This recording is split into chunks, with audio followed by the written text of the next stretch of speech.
59 in my December daily 2024. I'm starting out here today with Photoshop, and I am going to be manipulating some text. And I'm not really sure if I have shown this in any of my videos yet, but I decided that today I would give it a shot. And it is a super fun way to kind of move text around and change it into different shapes. I'm starting here with this 10 by 8 paper by Ali Edwards, More Twinkle Lights. I just want the phrase. I don't want the paper.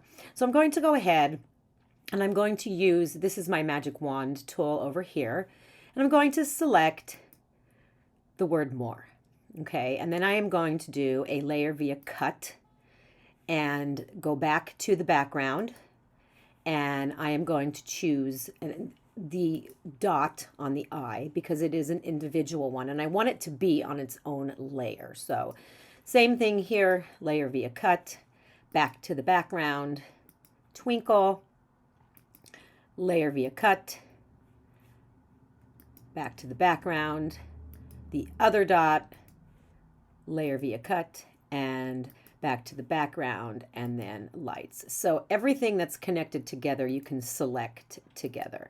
So now I've cut them all out, and you can see them over here in their own individual layers. I'm going to hide the background because I don't want the background, but I do want all of these, and I want them to be black. So I am going to fill them with black. And I'm actually going to be using them. I'm not cutting these out on a silhouette or anything, but I'm going to be printing, and I want the color of the text to be black. So going up here and going layer by layer, edit, fill, black is my color. Okay, the dot, edit, fill, okay, twinkle, edit, fill, okay. Same thing again, just coloring, oopsie, coloring them all black by selecting the layers. Okay, so this is what I want it to look like. I'm also going to be working with this file here, which is the Moments and Memories die cut insert. I used this for story number 8. So I want to have this same shape. I do not want this to be a cutout though, because on the back, it's going to go on the back of 8, and the second page of 8 did not have a cutout. So I'm going to go ahead and I'm going to do an edit, fill, okay.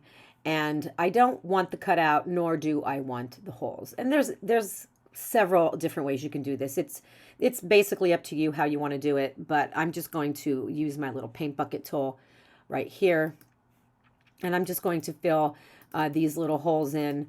I'm going to punch my own holes, and I would rather not have theirs.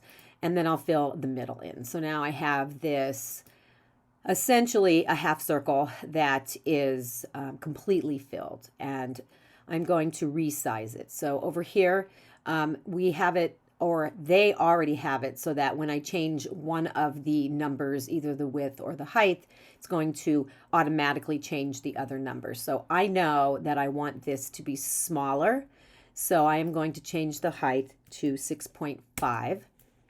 And if you see here, it also changed the width. So this is what I am interested in right here. I don't want it to be black because I don't want to have black on black as I'm working with my text. So I'm going to go ahead and just kind of, pick out any gray color. And actually, it could be any color you want. So I'm just going to do that. And then I'm just going to do an edit fill. And I'm going to fill it with another color other than black. All right. So I want to take this into I want to take it into here. Okay, so I'm just going to do let's see here. What's the easiest way? I could do a copy. You could do a drag. There's, again, different ways to do it. And there's my paste. Okay, so I want this to be on the bottom, so I will drag this down there. And I also want it, as I'm working with it, to make it easier for me to see, even though it will be in my album in this orientation, I want to take more twinkle and lights and I want to put them around the outside here. So it's easier for me to have this layer selected and then go up here and rotate it. Let's see, we'll do a -90. There we go. So that's how I want that layer to be. And that's going to be my guide for messing with these words. All right, so let's go ahead. I know they're going to have to be smaller, and I'm not exactly sure what size yet, but I'm going to select by holding down, choosing layer 1, holding down shift, and then choosing layer 5. I'm going to choose all of them, and then I am going to just make them smaller. And again, I'm not quite sure exactly what size I want them, and I could resize them in the end. But for now, I'm going to make them smaller, and I'll zoom in a little bit here. I want them to be separate. So first of all, I'm going to move the dots out of the way because I will not be playing with those at all. But I will be playing with more, and I will be playing with twinkle, and I will be playing with lights individually, each one of them individual. Okay. I want this to move, like I said, along the outer edge. So I'm just going to go ahead and just kind of twist it. Just twist it. And let's see, once I'm happy, let's see, put it right there for now. Commit my changes. I'm happy with this here for now. And then this one, I want to be twisted in the other direction. So select it, and I'm going to move it in this direction. And that's going to go along here. Okay, now I want these to kind of bend a little. And this is the process. So I find working in Photoshop to be completely therapeutic, and I just enjoy putzing around, experimenting and trying things. And to me, this is something that is worth my time. I know that some people don't have the time, or maybe you don't have the energy to work in Photoshop like this, but this is definitely something you could put on the back burner for future use, for a time when you just feel like being playful. You know, you just want to experiment and be playful. Okay, so let's start with the word more. All right, now this word it's decently shaped around this edge. Let's see if I can play with it a little bit more. So I'm going to go ahead and I'm going to go to Edit, and it's called Puppet Warp. When you hit that, it's going to put all of this funky design inside of here. And you'll see that my cursor is now a little push pin. So what it's going to allow me to do is to pin pieces of this word art and then drag other pieces. So let me just kind of show you, give you an example. And again, this is experimental. Every single time I do this, I really don't know what's going to happen. And that's the fun of it for me, because sometimes when I do this, it comes out super fast and I'm like, yes, that's it. And then other times I have to play a little more. So I don't know if I'm going to be playing a lot this time or not, but let's take a look and see. So I'm going to pin, and you'll see when you click on there, it's going to make a little pin. And I'm going to pin this down here as well. Let's pin that. And then I'm going to kind of see what happens if I hold my cursor here and kind of drag towards the outer edge. See, I'm not liking that. Did you see how the R moved? I didn't like that. So you could actually just delete that pin with your delete button. I want to pin the R as well. Okay, so again, like I said, experimenting. So let's try over here now and see what happens. Okay, so do you see how it's moving? It's moving it. All right, and now once I let go, it pins it there again. And then I can go ahead and I could move the O, and I can commit my changes.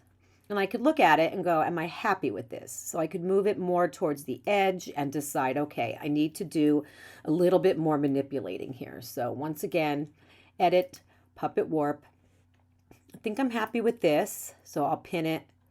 I will pin this here. Let's see. Pin. Where do I want to pin this? Maybe here. Let's see what happens, right? Let's see what happens. So I'm going to drag this down. And do you see how it's moving the R and the E because they are not pinned? Okay. And I like that. And now maybe I want to move the E back up a bit. Oop, nope, don't like that. So I am going to delete that pin with my delete button. Let's see, maybe I'll pin here and then maybe try to move this in this direction a little bit. Yeah, that's what I'm looking for. And I am happy with more. So really, that did not take very long at all. It's just, again, it's just something fun to try. And I love putting the words on the outside. And I love being able to manipulate word art in this way because I don't know about you guys, but I don't like my own handwriting and my own printing.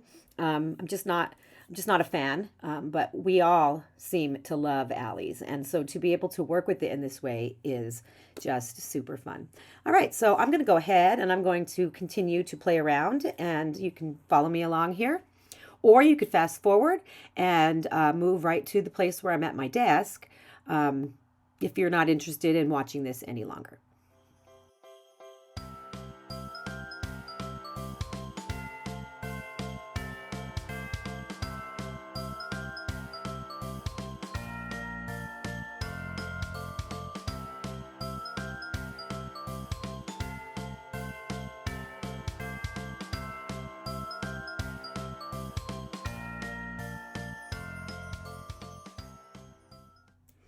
Okay, so I think that I'm pretty much happy with this. Want to move my eye. I want to move this here. Just let's see. Yeah, and then this one, I'm not sure how much room I'm going to have. Maybe if I move this down just a hair, click on it, and just shift it down a little bit with my arrow key. Could always puppet warp it a little bit more. Let's see, edit. Let's try it. Let's see if I pin these, pin, I don't want a lot of this to move. So let's see how many pins I have to put in to move this down. There we go. I could move that down.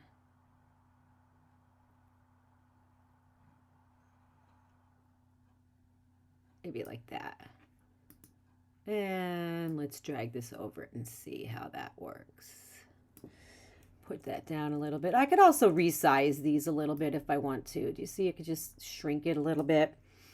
Commit the changes so that it fits in there. Same thing here. I could shrink this one down a little bit. No one will ever know. No one will ever know. So let's kind of shift that a little bit. Let's see.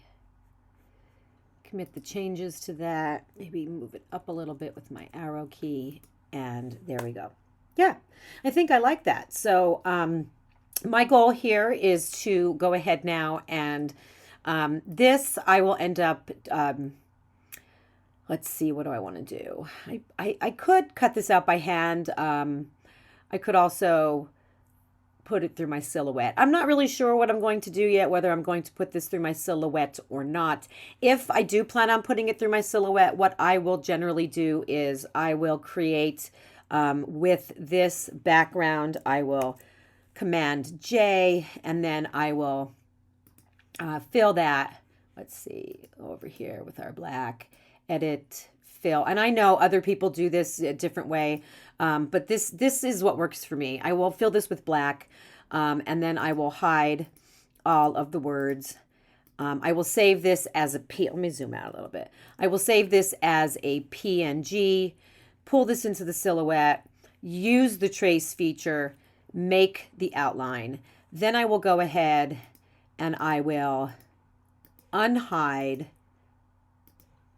just the words, flatten the image, make it a PNG, pull that into my Silhouette. And then I will use the print and cut feature, which is probably what I'm going to end up doing.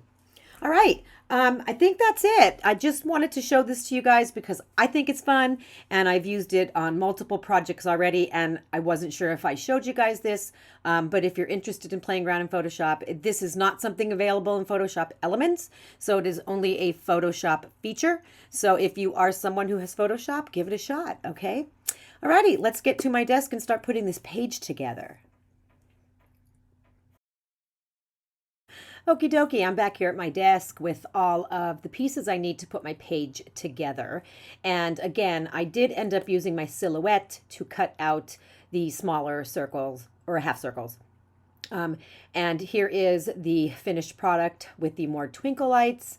And I'm going to fill the middle of that. And then here is the backside where I put the bulbs on the outside, and then I did my journaling in Photoshop on the inside. Here is the larger piece that is going to go on the back of Story 8. So that is cut exactly to size, and I will just have to adhere that on. And then my photo of me standing by the tree. Okay, just adhering with some rolling adhesive here. I didn't punch the holes in until I got the pieces together, and then I went ahead and used the holes from the other side to make sure they lined up. Now I will go ahead and put these two pieces back to back like they are supposed to be, and they are going to need holes as well. So I will line that up, mark it with pencil, and then I'll go ahead and punch that out. I was a little concerned that I put my text too close to the edge, but everything turned out okay. Now I am punching the holes in the photo, so everything will lie nicely in my album. I did not know what I wanted to put in the middle here, so I pulled out just a whole bunch of circle stuff from my December daily stash and from my everyday stash, and I just putzed a little here trying to figure out, what do I want? I don't know. I liked this one, not vellum, plastic piece a lot. I don't know. I think I overthink this, which is just typical of me to do. And so eventually I do end up figuring out the plan. I take this particular die cut from last year and I adhere it and then cut the other half off. So that needs a couple holes in it as well. I'll use my We Are Memory Keepers punch for that because it's getting thicker and thicker. And then adhere the rest of that down. Thinking about what I want to do for the middle, I'm just going back and forth with the different circles I pulled out, some plastic ones, red, green, different colors. I choose the one with a very light green border for my number because I pulled out a number from my stash, which was actually a 6, but it's now a 9 because I liked the fact that it was red, or red enough, should I say. And I hear that inside of the coffee cup. And then over here, I eventually end up choosing one of the vellum ornaments from this year and putting that on there, moving it around a bit, and then cutting that off the edge as well. And then to add a little bit more red into the mix, I pulled out some red enamel dots and I decorated the wreath with some of those. Probably spent too much time repositioning these little things, but that's just me. But it was fun, and I like the pop of red on there. And that pretty much is it, guys. Just putting that all together, and let's take a look and see what it's going to look like in my album. So here it is in my album, and you can see the little Bring on the Story from the day before, which I also thought was super, super fun. And you can see how the text is on the outside of that half circle. If you have a chance to piddle with that in Photoshop, do it. It is super fun, and I think that you would enjoy it. And then when you go ahead and you flip over that smaller half circle, you then get a view of my journaling, which I did sideways because I wanted to. And I could have done it the other way, up and down, which would have been perfectly fine and I'm totally capable of doing. But I just wanted to spice things up a bit and change things out a bit. I also ended up doing nothing at all to my full page photo. Nothing. I just added that circle and that number, and then that was it, which is unusual for me because oftentimes I play around afterwards and I change things up, but not this time. Alrighty, guys, thank you once again, as always, for joining me while I work on my December daily. If you have any questions, please feel free to leave them in the comments, and hopefully we'll see you guys in my next video.